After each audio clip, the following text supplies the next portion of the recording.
You know, I hashtag all the time, farm life is the best life. And as somebody who loves the natural world, having a farm is just absolutely awe-inspiring. So we observed something this morning during our morning chores, and I just had to share it with y'all. So one of the many projects that we have going here at the farm is the raising and breeding of heritage waterfowl and other poultry. So we raise ducks, geese, which you can hear now, turkeys, and several breeds of chickens. And it was in our duck runs that we observed something that was so stinking cool. So I know in a previous video, we joked that as gay farmers, obviously we love being surrounded by big roosters.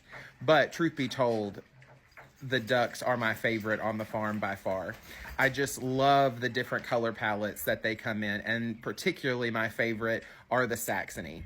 So this is them. These are our Saxony flock. And I just love the color palette that they come in. The drakes with that steel blue head and white ring, deep red chest, and the females this beautiful apricot tan color with white eyeliner above and below their eye. Just absolutely beautiful birds.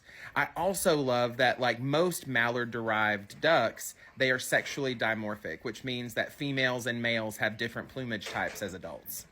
This sexual dimorphism really comes in handy when we are setting up our breeding pens, because it's easy to discern your females from your males, and we do try to keep a high female to male ratio. We try to keep 4 to 5 hens per drake, so that the drakes, who can be a little aggressive in the springtime, if you get my drift, don't overbreed any of our ducks.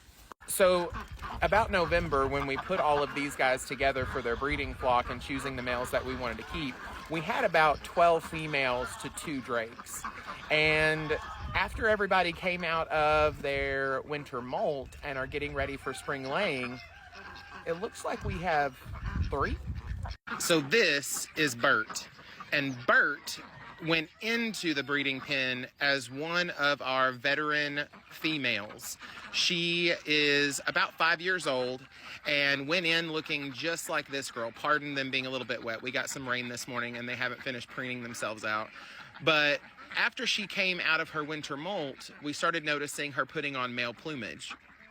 So bird genetics is really interesting, especially their sex chromosomes, because it's opposite of mammals. So in mammals, you have XX and XY, and typically if you have a Y chromosome, you'll present as male, and if you don't have the Y chromosome, you'll present as female. I mean, obviously there are outliers to that. It's a very dynamic system, but typically that's how you'll present. In ducks and other birds, it's the opposite. ZZ, or 2 copies of the Z chromosome, you're male, and a ZW, you are female.